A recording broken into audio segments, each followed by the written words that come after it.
A ship to cross the sea of suffering.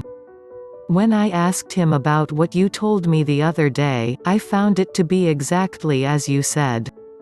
You should therefore strive in faith more than ever to receive the blessings of the Lotus Sutra. Listen with the ears of Shi Kuang and observe with the eyes of Li Lu. In the latter day of the law, the votary of the Lotus Sutra will appear without fail. The greater the hardships befalling him, the greater the delight he feels, because of his strong faith. Doesn't a fire burn more briskly when logs are added? All rivers flow into the sea, but does the sea turn back their waters?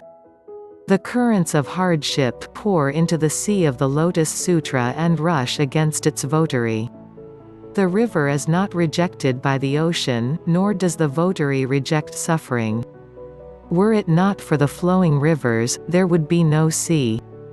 Likewise, without tribulation there would be no votary of the Lotus Sutra.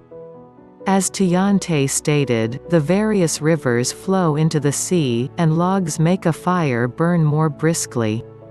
You should realize that it is because of a profound karmic relationship from the past that you can teach others even a sentence or phrase of the Lotus Sutra. The sutra reads, "Nor will they hear the correct law, such people are difficult to save." The correct law means the Lotus Sutra. It is difficult to save those who are deaf to the teachings of this sutra. A passage from the Teacher of the Law chapter reads, "If one of these good men or good women, in the time after I have passed into extinction, is able to secretly expound the Lotus Sutra to one person, even one phrase of it, then you should know that he or she is the envoy of the Thus Come One." This means that anyone who teaches others even a single phrase of the Lotus Sutra is the envoy of the Thus Come One, whether that person be priest or layman, nun or laywoman. You are already a lay practitioner and therefore one of the good men described in the sutra. One who listens to even a sentence or phrase of the sutra and cherishes it deep in one's heart may be likened to a ship that crosses the sea of the sufferings of birth and death. The great teacher Miao Lo stated, "Even a single phrase cherished deep in one's heart will without fail help one reach the opposite shore." To ponder one phrase and practice it is to exercise navigation. Only the ship of MyoHo Renge Kyo enables one to cross the sea of the sufferings of birth and death. The Lotus Sutra speaks of someone finding a ship in which to cross the water.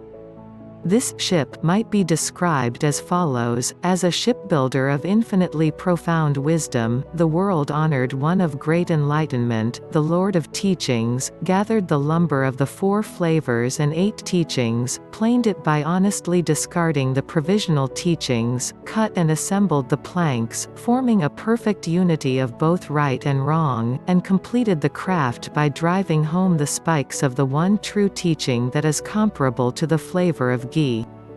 Thus he launched the ship upon the sea of the sufferings of birth and death. Unfurling its sails of the 3,000 realms on the mast of the one true teaching of the middle way, driven by the fair wind of the true aspect of all phenomena, the vessel surges ahead, carrying aboard all people who can gain entrance through faith alone. The Thus Come One Shakyamuni is at the helm, the Thus Come One Many Treasures takes up the mooring rope, and the 4 bodhisattvas led by superior practices row quickly, matching one another as perfectly as a box and its lid. This is the ship in which to cross the water. Those who are able to board it are the disciples and lay supporters of Nichiren. Believe this wholeheartedly. When you visit Shiyo Kingo, please have an earnest talk with him. I will write you again in more detail. With my deep respect, Nichiren. The 28th day of the 4th month to Shiji Shiro.